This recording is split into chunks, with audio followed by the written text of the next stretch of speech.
एउटा टेक स्टार्टअपको के हुन्छ भन्दाखेरि एउटा उदाहरण दिउँ, एउटा फेमस उदाहरण। गुगलमा 1998 मा गुगल सुरु भएको। गुगलमा जुन मान्छेले पहिलो $1,00,000 हाल्यो, $100,000, अब 1998 मा सुरु भएको, 2004 मा आइपिओ भयो, इनिसियल पब्लिक अफरिङ। कति भयो? 6 वर्ष भयो होइन? हो, त्यो 6 वर्षमा त्यो $1,00,000 बढेर 1.5 बिलियन, मिलियन होइन, 1.5 बिलियन बन्यो। 10 लाखको 1 मिलियन अनि 1000 मिलियनको 1 बिलियन भनेपछि $1,00,000 6 वर्षमा, ओन्ली इन 6 years 1.5 बिलियन बन्यो। तर 2004 मा कोहीले गुगलमा सेयर किन्ने भनेको, त्यति बेला त इन्भेस्ट गर्ने भनेको, $1,00,000 हाले भए त्यो अहिलेसम्ममा चाहिँ 1 लाखको सायद 1.5 मिलियन, बिलियन होइन, मिलियन मात्रै बन्थ्यो होला। भनेपछि 6 वर्षमा चाहिँ 1 लाखको 1.5 बिलियन बन्ने, billion with a B, like B as in boy होइन। तर आइपिओ भएपछि 6 वर्ष होइन, कति भयो, अलमोस्ट 15 yearsमा, 1.5 दशकमा मात्र 1.5 मिलियन बन्ने, जुन कि धेरै हो। अब 1 लाखको 15 गुणा भयो नि त होइन। It's very impressive return, but it's not as impressive as that first guy who invested. भनेको एउटा सफल टेक स्टार्टअपको राउन्ड 1 मा आउन सक्नुपर्छ। राउन्ड 1, राउन्ड 2 जति चाँडो आयो त्यति राम्रो फाइदा हुन्छ। उही हो, तर त्यस्तो सफल टेक स्टार्टअप होइन, टेक स्टार्टअप सफल हुन्छ भन्ने नै थाहा हुँदैन। एउटा कुरा त अब को हो, अब त्यो सुरुमा चाहिँ गुगलमा, सुरुमा त गुगल बिल्ड गरेपछि उसले याहुलाई बेच्न गयो। 2 जना पिएचडी गरे स्टुडेन्टहरू, कहिले लाइफमा पैसा नदेखेको होइन, गुगलको 2 जना फाउन्डरहरू होइन। अनि अब हामी यसो याहु, त्यति बेलाको top company, tech company Yahoo थियो। अनि याहुमा गयो उनीहरू, याहुमा गएर चाहिँ हाम्रो यसो सर्च इन्जिन बनाएको छौँ, तिमीले किनिदेऊ भन्यो। किनेपछि 2-4 मिलियन पनि भयो भने त मजाले रिटायर हुने भन्ने सोचेको नि त। पिएचडी गरेर स्टुडेन्टहरू, उनीहरूको लागि 2-4 मिलियन पनि धेरै। अब उनीहरूको त नेटवर्क त कति बिलियन भइसक्यो, 10-20 बिलियन होइन। तर त्यति बेला चाहिँ उनीहरूको पर्सपेक्टिभ नि, उनीहरूले आफैले गुगल सर्च इन्जिनको त्यो पोटेन्सियल नदेखेको, त्यस्तो हुन्छ। भनेपछि इन्भेस्टरले नदेख्ने त कुरा त you can understand, it's understandable. अब खुद बनाएको मान्छेले नै त्यो पोटेन्सियल नदेखेको। अनि याहुले उनीहरूलाई मानेन, हे हाम्रो आफ्नै सर्च इन्जिन छ, तिम्रो किन चाहियो, किन्नु पऱ्यो हामीले भनेर भन्यो, रिजेक्ट गरिदियो। अनि हार खाएर आफ्नो प्लान ए काम नगरेपछि हार खाएर प्लान बीमा गएको। प्लान बी के भनेपछि कम्पनी इन्कर्पोरेट गर्ने अनि कम्पनी बिल्ड गर्ने, हार खाएर। त्यो उनीहरूको फर्स्ट चोइस होइन। तर उही हो, once they start building it होइन। अब अहिले कहाँ याहु, कहाँ गुगल चाहिँ कति $100s of billions वर्थ भइसक्यो नि त होइन। भनेपछि त्यस्तो हुन्छ। सुरुमा चाहिँ पोटेन्सियल आफैले कति कहिले देखिरहेको हुन्छ। जस्तै एप्पल भयो, एप्पलको पनि कहानी त्यही छ। जब पर्सनल कम्प्युटर बनायो अनि स्टिभ जब्स त मेन इन्जिनियर होइन, उसको चाहिँ सँगै स्टिभ ओजनियाक भन्ने थियो। अनि ओजनियाकलाई स्टिभ जब्सले आइडिया त थियो नि त होइन, तर मेन इन्जिनियर बनाउने चाहिँ स्टिभ ओजनियाक हो। अनि स्टिभ ओजनियाकले जब जुन पर्सनल कम्प्युटर बनायो, अनि at the time he used to work for HP, Hewlett Packard. अनि स्टिभ ओजनियाकले त्यो बनाएको कम्प्युटर, पर्सनल कम्प्युटर लग्यो आफ्नो HP मा, आफ्नो बस जुन छ बसलाई देखायो, HP ले यो बनाउनु पर्छ, यसको पोटेन्सियल छ भनेर भन्यो उसले। भनेको उसले चाहिँ यो पर्सनल कम्प्युटरले नै को आधारमा नयाँ कम्पनी खोल्न मिल्छ भन्ने उसले नबुझेको, बनाउने मान्छेले नै नबुझेको। तर उसको बसले यो वाइयात भनेर रिएक्ट गर्यो। अनि स्टिभ ओजनियाक फर्केर स्टिभ जब्सलाई भेट्न गयो। हेर, मैले मेरो बसलाई भने, पत्याएन, यो त केही आयो, हावा गफ, केही न केही खेलाउन यो भनेर मलाई पत्याएन भनेर भन्यो। स्टिभ जब्स रिसायो, हाम्रो पुँजी नै, हाम्रो कम्पनी यो तिमीले के गरेको, यस्तो किन लगेको त्यहाँ भनेर रिसायो। किनभने स्टिभ जब्सले चाहिँ त्यो पोटेन्सियल देखेको, यसको आधारमा ठुलो कम्पनी बिल्ड गर्दा मिल्छ भन्ने पोटेन्सियल स्टिभ जब्सले देखेको। तर उसकै त्यो पर्सनल कम्प्युटर बनाउने इन्जिनियर स्टिभ ओजनियाकले नदेखेको। त्यस्तो हुँदो रहेछ। अनि त्यस्तो चाहिँ एकपटक दुईपटक भएको होइन, प्रत्येक पटक हुँदो रहेछ। भनिहालेँ मैले, एयरबिएनबी र उबरमा पहिलो राउन्डमा इन्भेस्ट गर्ने मौका पाएको 2 जना भेन्चर क्यापिटलिस्टलाई मैले नि पर्सनली चिनेको छु। Like I personally know this guys, जुनले मिस गर्यो boat, they miss the boat, अनि वी रिग्रेट इट भनेर उसले ओपनली ब्लगमै भनेको छ, आफ्नो ब्लगमा भनेको छ कि मैले चाहिँ म चान्स पाएको हो एयरबिएनबीमा, र एयरबिएनबीमा मैले इन्भेस्ट गरेको भए that would have been my best investment ever. Return व्यापक हुन्थ्यो, तर मैले मिस गरेँ। I was shown the presentation but I didn't invest भनेर भनेको छ आफ्नो। सो हुँदो रहेछ त्यस्तो पटक पटक हुन्छ भनेपछि अर्ली स्टेजमा इन्भेस्ट गर्नु। पहिलो कुरा त त्यो जुन अर्ली स्टेज हुन्छ त्यति बेला चाहिँ जुन फाउन्डर हुन्छ उसले आफूले चिने मान्छेलाई मात्रै देखाउँछ, कसलाई देखाउने। हुन त अहिले मार्केट धेरै चेन्ज भइसक्यो। पहिला चाहिँ फ्यामिली राउन्ड भन्ने हुन्थ्यो, भनेको आफ्नो फ्यामिली रिलेटिभ्स फ्रेन्ड सर्कलमा मात्रै फन्ड रेजिङ गर्ने। जस्तै अमेजनको फाउन्डर जेफ बेजोस जुन कि अहिले दुनियाँको सबभन्दा धनी मान्छे भएको छ, उसले पहिला ऊ चाहिँ कलेज पछि प्रिन्सटनमा पढेको मान्छे, अनि वाल स्ट्रिटमा काम गरेको, अनि केही वर्षपछि त उसले छोड्यो। त्यो .com बुम सुरु भइसकेको थियो, अनि टेक्ससको मान्छे, अनि ऊ चाहिँ टेक्ससबाट हि ड्रोभ टु सिएरल, अनि बाटोमा चाहिँ कुन चाहिँ रेस्टुरेन्टमा चाहिँ त्यो न्यापकिन हुन्छ नि, न्यापकिनको पछाडि चाहिँ त्यहाँ यसो बिजनेस प्लान कोरेको, अनि त्यो न्यापकिनमा कोरेको आधारमा उसले आफ्नो फ्रेन्ड्स एन्ड फ्यामिली सर्कलमा चाहिँ फन्डिङ गरेको फर्स्ट राउन्ड। न्यापकिनको पछाडि त्यो भन्छ एउटा पेपर न्यापकिनमा कति लेख्न सकिन्छ र, त्यो पेपर न्यापकिनमा लेखेको आधारमा उसले फर्स्ट राउन्ड फन्डिङ गरिदियो। तर त्यो चाहिँ आफ्नो निजी उसलाई चिने मान्छेहरूले गरेको, त्यो चिने मान्छेले त्यो बिजनेस प्लान बुझेकै हुनुपर्छ भन्ने छैन होइन। तर उसलाई चिनेको यो जेफले चाहिँ केही त गर्छ, he might be up to something भनेर। कहिले मान्छेले त माया गरे गरिदिन्छ। कोही बाबुआमाले गरे भए छोराले त्यो बिजनेस पैसा बढाउँछ भनेर होइन, अब छोराले भनेर गरिदियो होला नि माया गरेर होइन। आई बिलिभ इन यु भन्नको लागि पनि त्यो होइन, लभ स्टेटमेन्टको लागि पनि गरे होला। कोही साथीहरूले चाहिँ यो मान्छे स्मार्ट त हो, अब केही न केही मैले बुझ्नु पर्दैन भनेर गरे होला। एनिवेज जेफ बेजोसले त्यसरी फन्डिङ गर्यो। That was a few years after the .com boom started. अहिले अमेजन त कहाँबाट कहाँ पुग्यो। पहिला किताब मात्रै बेच्ने, अहिले अमेजन त नबेच्ने कुरै छैन होइन। अब यो अमेजनले अमेरिकामा इकमर्स गर्यो, अलिबाबाले त्यही इकमर्स नै गरेको हो, तर उसले चाइनामा गर्यो। तर इट्स फन्डामेन्टली डिफ्रेन्ट अप्रोच। अमेजनको चाहिँ वेयर हाउस छ, ठुल्ठुलो वेयर हाउस बनाएको छ अमेरिकाभरि, कहाँ दुई चारवटामा त म पनि पुगेको छु, भित्री वेयर हाउसभित्र पुगेको छु होइन। अनि अमेजनले चाहिँ वेयर हाउस बनाएको छ उसको इकमर्स मोडलमा। अलिबाबाको एउटा पनि वेयर हाउस छैन चाइनामा, नो वेयर हाउस। उसले स्टोरै गर्दैन, मर्चेन्टले नै सबै स्टोर गर्ने त्यस्तो गर्छ। उसको चाहिँ मच मोर आइटी फोकस्ड। अनि अलिबाबाले चाहिँ चाइनामा गर्यो होइन। इन्डियामा भयो, स्पेसली नेपालमा भयो। नेपालमा इन्फ्रास्ट्रक्चर त बडो विक छ नि त, बाटोघाटो पुल बनाएको छैन। तर त्यहाँ पनि इकमर्स गर्ने हो भने अझै पनि अलिबाबाभन्दा फरक बिजनेस मोडल लिएर जानुपर्छ। नेपाल पनि त्यो physical infrastructure doesn't really make a big difference, गर्न सकिन्छ। मैले एकचोटि रुद्र पाण्डेलाई अप्रोच पनि गरेको, तपाईँ इन्भेस्ट गर्नुहोस् होइन, लेट्स अलिबाबा फर नेपाल बनाउन मिल्छ, लेट्स डु इट भनेको। ही डिडन्ट बाई द्याट। लाइक उसको like his background is like त्यहाँ अर्ग्यानिक ग्रोथ जुन कम्पनी बेच्यो होइन, कति 80 मिलियनमा वर्षौँ अगाडि, त्यो चाहिँ के भन्दाखेरि फन्डिङ गरेकै छैन। नो भिसी फन्डिङ, नो इन्भेस्टर, नथिङ। आफै चाहिँ सुरुमा चाहिँ क्लाइन्टहरूले दिने पैसा जुन रेभेन्यू हुन्छ त्यसकै आधारमा त्यसलाई अर्ग्यानिक ग्रोथ भन्छ होइन। अर्ग्यानिक ग्रोथ गरेर ठुलो बनायो अनि बेच्यो कम्पनी। अहिले पनि त्यसपछि फाउन्डिङ गरेको कम्पनी पनि त्यही मोडल हो, business model, which is a legitimate business model. But I am not sure you can build a $1 billion company doing that. त्यो बाटोबाट चाहिँ ठुलो व्यापक ठुलो कम्पनी बनाउन मिल्छ जस्तो मलाई लाग्दैन। You have to go to the VCs at some point जस्तो लाग्छ मलाई चाहिँ। किन भन्दाखेरि त्यो आइडियाको स्ट्रेन्थको आधारमा जाने हो नि त। आइडिया यति कटिङ एज छ कि अहिले त कुनै कस्टमर पनि आउँदैन भन्ने किसिमले नै फन्डिङ गर्ने हो नि त।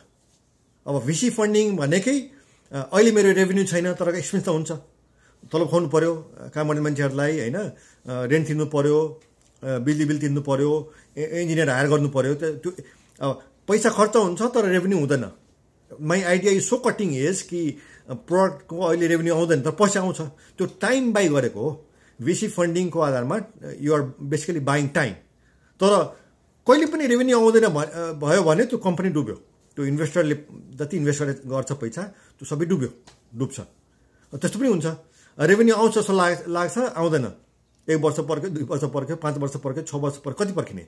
अनि at some point you run out of money, आफूले फन्डिङ गरेर पैसा सकिन्छ, अनि नयाँ इन्भेस्टर खोज्न सकिँदैन, अनि गयो, कम्पनी डुब्छ। और sometimes you get a bad deal. अब पैसा सकिन लाग्यो, तर इन्भेस्टरले चाहिँ बढी माग्छ, इक्विटी बढी माग्छ, उसले मागेको दिएन भने पैसा दिँदैन, पैसा दिएन भने कम्पनी डुब्छ, अहिलेसम्मको सबैको पैसा डुब्छ। अनि त्यस्तो हुँदाखेरि कहिलेकाहीँ चाहिँ you get a really bad deal. तर अल्टिमेटली चाहिँ रेभेन्यू चाहिँ चाहिन्छ, बिजनेस हो, पैसा कमाएन भने के को बिजनेस, होइन? भने वी हो like you raise money because you trying to postpone that, you buying time, nothing else. तर अर्ग्यानिक ग्रोथमा चाहिँ सुरुदेखि नै अब एउटा दुइटा क्लाइन्टबाट सुरु गर्छ, रेभेन्यू आउँछ, त्यही प्रफिटबाट बिस्तारै बिस्तारै बिस्तारै ग्रो गर्दाखेरि उयो त्यो ग्रोथ रेट अफ ग्रोथ चाहिँ स्लो नै हुन्छ, होइन? बट यु ग्रो, होइन? You grow. अब 80 मिलियनमा कम्पनी बेच्नु भनेको सानो कुरा होइन नि त। मैले एउटा I got to know a few guys, but there are these 2 guys who founded a company called Venmo. Venmo पछि पेपाल किन्यो, तर I got to know them before they founded the company and while they were growing the company. यो चाहिँ New York सिटीको take cinema, take इभेन्टहरूबाट जाँदाखेरि, अनि and then a few years later they sold that for like I don't know, maybe 26 million. Revenue त के पनि थिएन, होइन? रेभेन्यू नभएर पनि they sold the company and that was a good exit. $26 million भनेको इट्स लट अफ मनी। अब उसको भागमा सबै नपर्यो होला, होइन? इन्भेस्टरले पनि पाउँछ, होइन? इन्भेस्टरले पाउँछ, उनीहरूको भागमा कति पर्यो मलाई थाहा छैन, होइन? तर 5 मिलियन आए पनि 10 मिलियन आए पनि that's not a small sum, होइन? That's a handy exit. So मैले भन्न खोजेँ त्यो सबै कम्पनी अब $1 बिलियन काट्ने कमै हुन्छ, 100 बिलियन काट्ने त एकदमै कम हुन्छ नि। Like we know all of them. कतिवटा होला टेक कम्पनी सुरु भएको चाहिँ 100 बिलियन काटेको कति छ? 5-10 वटा भन्दा बढी छ, होइन नि, होइन? भनेपछि 100 बिलियन काट्ने एकदमै कम हुन्छ, 1 बिलियन काट्ने कम हुन्छ, तर 100 मिलियनको रेन्जमा निकै हुन्छ। र अराउन्ड 10-20 मिलियनमा गएर एक्जिट हुने, कसैले किनिदिने त थुप्रै हुन्छ, होइन? Sometimes like you build a company and कहिलेकाहीँ लसमै पनि बेच्नुपर्ने हुन्छ। जति इन्भेस्ट गरेको छ त्यसको इन्भेस्टरलाई अब 0 भन्दा त अलिअलि पैसा भएको राम्रै हो नि। अब कहिले 10 मिलियन इन्भेस्ट गर्यो, तर त्यो कम्पनी चाहिँ 5 मिलियनमा बेच्नु पर्यो भने घाटा त लाग्यो, तर इट्स बेटर देन नथिङ भनेर मान्छेले त्यो पनि like that seen that happen, होइन? बेचिदिन्छ, होइन? घाटामै पनि बेचिदिन्छ। So with a tech startup, you know, it's they are exits at all levels. अब कहिलेकाहीँ चाहिँ आइपिओ गर्छु, इनिसियल पब्लिक अफरिङसम्म कम्पनी लान्छु भनेर त्यो एम्बिसनको साथ हिँड्छ, तर त्यहाँ नपुगिकन पहिला नै बिक्री हुन्छ कम्पनी। जस्तै कि फेसबुक को भ्यालुएसन त 1 बिलियन गयो, 1 बिलियन पनि गएको थिएन त्यति बेला, 500 मिलियन कति थियो। अनि याहुले तिमीलाई हामी 1 बिलियनमा किन्छौँ भनेर अफर गर्यो, हो? त्यति बेला चाहिँ फेसबुकको भ्यालुएसन उसले 200-500 मिलियनमा फन्डिङ गर्दै थियो भनेपछि चाहिँ 1 बिलियन भनेको त मार्केट भ्यालुभन्दा डबल भयो नि त, होइन? र फेसबुकमा मार्क जकरबर्ग फाउन्डर बाहेक अरू सबै उसको टिमको प्रत्येक मान्छेले हुन्छ बेचौँ भनेको। किन भन्दाखेरि दिज आर कलेज किड्स, कलेजबाट भर्खर आएको, 1-2 वर्ष भएको छैन, 2-3 वर्ष भएको छैन, उसको चाहिँ खल्तीमा 10-20 मिलियन आउने भयो, 5 मिलियन आउने भयो भने चाहिँ रिटायरमेन्ट मनी, बेचौँ भनेको ब्याक प्रेसर। मार्क जकरबर्गले नाइ भनेको, नाइ भने ऊ एक्लो मान्छे उसको टिमको, किन उसले बोया थियो नि त। अहिले त फेसबुकको भ्यालुएसन कहाँ पुग्छ, होइन? 200 बिलियन काटी चाहिँ क्या हो, होइन? भनेपछि त्यो पनि केही वर्षको पनि भएको कुरा, केही वर्षको अन्तरालमा त्यस्तो भनेपछि उसले 1 बिलियनमा त्यो कम्पनी नबेचेको त सही निर्णय भन्ने अब देखियो नि त। र त्यति बेला चाहिँ उसलाई like he had to go through this enormous pressure from everybody on his team. त्यस्तो, होइन? त्यो कम्पनीको भ्यालुएसन कति प्रमिसिङ छ छैन त्यो चाहिँ ठम्ब्याउन गाह्रै हुन्छ। टेक टिम, त्यो टेक प्रोडक्ट बनाउनेलाई पनि गाह्रो हुन्छ। जस्तै स्टिभ ओजनियाकलाई गाह्रो भयो, गुगलको 2टा फाउन्डरलाई गाह्रो भयो, उसले नबुझेको, आफ्नै बनाएको कुराको महत्त्व नबुझेको, होइन? फेसबुकको टिममा मार्क जकरबर्ग प्रत्येकले नबुझे रहेछ भन्ने कुरा देखाएन, समयले देखायो नि त, होइन? भनेपछि with the tech startup, you know, it's interesting how that works. अब अधिकांश मान्छेले टेक स्टार्टअप गर्दैन, कर्पोरेट जब गर्छ, होइन? You go to good school, try to go work for a good company, get good salary, होइन? If you can try to get some equity, if you can that's okay, होइन? Good salary is good, होइन? बरु पैसा कमाएको अलिअलि बचत गरेर तिमीले आफैले इन्भेस्ट गर भन्ने किसिमले त्यो बाटोमा अधिकांश मान्छे जान्छ र इट मेक सेन्स हैन अब entrepreneurship like if you count like every kind of entrepreneurship कोही मान्छेले एउटा रेस्टुरेन्ट खोल्छ भने पनि एउटा पिज्जा स्टोर खोल्छ भने पनि त्यो सबैलाई ग्यास स्टेसन खोल्छ भने पनि एउटा मोटेल खोल्छ भने पनि like if you count every kind of entrepreneurship मलाई लाग्छ रेसियो कम्स टु अबाउट 1%. 100मा एकजना मान्छेले त्यो गर्छ but if you count like Elon Musk लेभलको एन्टरप्रेन्योरशिप छ त्यो त 1000मा एक भन्दा कम होला मिलियनमा एक होला हैन मान्छे त्यो लेभलको एन्टरप्रेन्योरशिप गर्ने आँटै गर्ने मान्छे कम हुन्छ तर आर्ट गर्ने मान्छे पनि धेरै असफल हुन्छ हैन that's part of the deal अनि the few that make it हैन उसको अब नाम पैसा सबै हुन्छ हैन तर मेन कुरा चाहिँ इम्प्याक्ट हो हैन मार्केटमा कति मान्छेलाई नयाँ प्रोडक्ट ल्याएर कति मान्छेको लाइफ छोयो त्यो हो मेजर गर्ने स्टिक हैन मेजरिङ स्टिक सो थुप्रै मान्छेलाई लाग्छ मैले चाहिँ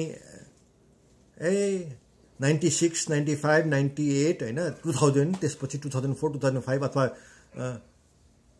कुनै कम्पनीमा इन्भेस्ट गर्न भ्याइन अथवा गुगल नै जब आइपिओ गयो त्यतिमा किने भयो अथवा एप्पलमा मैले यति किने भए यति वर्षमा सेयर किने भयो अहिले यति हुन्थ्यो 1 लाख राखे भए मिलियन हुन्थ्यो म मिलियनर हुन्थेँ अनि पशु त गरेर हुन्छ .com बुममा मैले इन्भेस्टै गर्न पाइनँ त्यति बेला पैसा थिएन अथवा आई डिडन्ट नो पैसा थियो तर मलाई जानकारी भएन भन्छ हैन there's a lot of regret हैन तर द थिङ इज दिस आगामी 10 वर्षमा जुन टेक्नोलोजीको इनोभेसनको ग्राफ देखिँदैछ आगामी 10-20 वर्षमा जे हुन्छ त्यो लास्ट 100 वर्षमा अथवा 1000 वर्षमा नभएको प्रगति हुन लाग्छ which means if you missed out on the .com boom you missed out on nothing भनेको अब 95 मा नेटस्केपले यो क्रेज सुरु गरेको .com बुमको अनि त्यसपछि गुगल आयो विभिन्न आयो एप्पलको रिलन्च भयो एप्पल त डुबिसकेको कम्पनी हो नि त स्टिभ जब्सको सेकेन्ड कमिङ भन्छ हैन उ फेरि आएपछि उसले फेरि चाहिँ अब पीसी उसले इन्भेन्ट गरेको भने त एप्पलले सुरु गरेको तर पीसी चाहिँ they lost that out PC को चाहिँ हार्डवेयरमा भन्दा सफ्टवेयरमा पैसा रहेछ पीसी वार्स माइक्रोसफ्टले जित्यो हैन पीसी तर त्यसपछि पर्सनल कम्प्युटर 98 मा पर्सनल कम्प्युटर बनाउनु भनेको कटिङ एज कुरा पर्सनल कम्प्युटर नै थिएन like people had not people like big institutions like hospitals universities they had these big machines IBM ले बनाउँथ्यो मिनी फ्रेम भनेर है त्यो भन्दा पहिला कम्प्युटर कतै भन्दाखेरि कोठा जत्रो कम्प्युटरको लागि कोठा बनाउनु पर्ने एयर कन्डिसनिङ भएको कोठा बनाउनु पर्ने ठुलो त्यो शिपिङ कन्टेनर जस्तो कम्प्युटर हुन्थ्यो अहिले जुन हामी त्यो डम्पस्टर भन्छौँ नि त्यो वेस्ट फाल्ने फलामको हुन्छ नि अथवा शिपिङ कन्टेनर त्यो जब ठुल्ठुलो जहाजमा समुद्रमा जुन सामान ओहोरदोहोर गर्छ इम्पोर्ट एक्सपोर्ट गर्छ त्यो त अपार्टमेन्ट जत्रो कम्प्युटर हुन्छ शिपिङ कन्टेनर हुन्छ पुरानो शिपिङ कन्टेनरलाई रिमोडल गरेर घर बनाएर बेच्ने काम पनि गर्छन् मान्छेले भनेपछि एउटा अपार्टमेन्ट जत्रो हुन्छ शिपिङ कन्टेनर हो पहिला जमानामा यस्तो थियो कम्प्युटर त्यत्रो अनि त्यो कम्प्युटर तातिने त्यो कम्प्युटरलाई को लागि एयर कन्डिसनिङ गर्थ्यो भनेपछि 76 कतितिर जुन पीसी को कुरा सुरु भयो कटिङ एज कुरा आम मान्छेले आफ्नो घरमा आफ्नो टेबलमा स्टडी टेबलमा कम्प्युटर राख्न पाउने भनेको कटिङ एज कुरा हैन तर त्यो 1995 तिर अनि वेब ब्राउजर कटिङ एज कुरा भयो त्यसपछि सर्च इन्जिन कटिङ एज कुरा भयो हैन त्यस्तै कटिङ एज कुरा के भन्दाखेरि अब पछि आएर चाहिँ iPad iPhone mobile cutting edge कुरा भयो मोबाइल एपको क्रेज आयो एकचोटि हैन सोशल नेटवर्क कटिङ एज कुरा भयो लाइक फेसबुक जब लन्च भयो त्यसले त सर्च इन्जिन त पुरानो भइसकेको थियो नि त हैन I mean still big but it's more in the background अब आइबिएम त अझै पनि छ नि IBM is still a very big company but cutting एजमा छैन हैन अब जब जति बेला इन्स्टाग्राम लन्च गर्यो अब इन्स्टाग्रामको टेक्नोलोजी खासै त्यति कटिङ एज भनौँ त्यति गाह्रो छैन 5-6 जना ठिटरले बनाइदिएको कुरा हो भनेपछि अब आइबिएममा जुन कम्प्युटर साइन्टिस्टहरू हुन्छ गहन रिसर्च गरेर हुन्छ उनीहरूले चाहिँ इन्स्टाग्रामलाई अझै पनि पत्याउँदैन त्यो त टेक्नोलोजी केही पनि होइन भन्छ and they are right technology त त्यति च्यालेन्जिङ टेक्नोलोजी होइन तर इन्स्टाग्राम त ठुलो इन टर्म्स अफ एन्टरप्रेन्योरसिप त ठुलो कुरा हो नि त दे हेभ बिलियन्स अफ कति बिलियन नागिसक्यो अरे होइन सो त्यस्तो ठुलो युजर बेस छ आखिर एउटा फोटो सेयरिङ एप हो होइन तर इन टर्म्स अफ अन्टरप्रिनरसिप त्यो त ठुलो कुरा हो। इन्स्टाग्रामले 1 पैसा नकमाउँदाखेरि फेसबुकले $1 बिलियन किनेको। अहिले इन्स्टाग्राम मात्रको भ्यालु कति 20-30 बिलियन पुगिसक्यो अरे। बट होइन the founders they got some equity in Facebook होइन। It's probably was a good deal for them होइन। एनिवेज सो नेक्स्ट बिग थिङमा जानुपर्छ। त्यो चाहिँ अब अहिले कसैले आज आएर 2018 मा कसैले पर्सनल कम्प्युटर बनाउँछ भने त्यो त I mean that's not a cutting edge. त्यो कटिङ एज कुरा होइन। त्यो कसैले आज साइकल बनाउँछ भने होइन like you probably are not gonna build a $1 billion company around a personal computer today नि होइन। Like unless you do something really fundamental different होइन। सर्च इन्जिन भयो। सर्च इन्जिन त गुगलले जितिसक्यो होइन। त्यो एउटा लडाइँ थियो, त्यो जितिसक्यो। त्यस्तै सोसल नेटवर्क भनेको unless you can do something really fundamentally new त्यो चाहिँ फेसबुकले खाइसकेको मार्केट हो होइन। मोबाइल फोन भन्यो अब बिट्विन आइफोन एन्ड एन्ड्रोइड त्यो त मार्केट खाइसक्यो। कोहीले अब स्मार्टफोन बनायो भने कि चाहिँ I know some Chinese companies have done that. They have beat Google and Apple on price वात्त। अब आइफोन $1000 हुन्छ भने उसले 200 मा राम्रै गुड इनफ स्मार्टफोन बनाउँछ भने त खान्छ नि मार्केट। भनेपछि स्पेस चाहिँ नहुने होइन। तर लाइक इनोभेसनको हिसाबले त्यहाँ गइछ भने चाहिँ लाइक अब नेक्स्ट बिग थिङ्समा जानुपर्छ। जस्तै कि augmented reality, virtual reality, blockchain त इट्स नट वान टेक्नोलोजी। त इन्टरनेट भनेको एउटा टेक्नोलोजी होइन नि त। इन्टरनेट भनेको एउटा आधार हो। इन्टरनेटमा सैकडौँ कम्पनी बन्यो। त्यस्तै ब्लकचेन भनेको I think it's gonna be at least 1000 times bigger than the internet. भनेपछि blockchain is the next internet होइन। भनेपछि ब्लकचेनको आधारमै आउँछ। गुगलभन्दा ठुलो गुगल फेसबुकहरू भन्दा ठुलो कम्पनीहरू त्यो ब्लकचेनमा बिल्ड हुन्छ भनेपछि you have to go in that direction होइन। बिग डेटा भयो, आर्टिफिसियल इन्टेलिजेन्स भयो, 3D म्यानुफ्याक्चरिङ भयो। सो होइन लाइक नेक्स्ट बिग थिङमा यिनीहरू पर्छ। So you have to go in that direction. You have to build something in that direction. अब basic एउटा वेबसाइट बनाउने कुरा त त्यो त everybody has a website today. त्यो चाहिँ 96 मा कटिङ एज कुरा थियो। आज त्यो त केही पनि होइन। त्यो त बेसिक मेन्टेनेन्स भयो नि त होइन। सो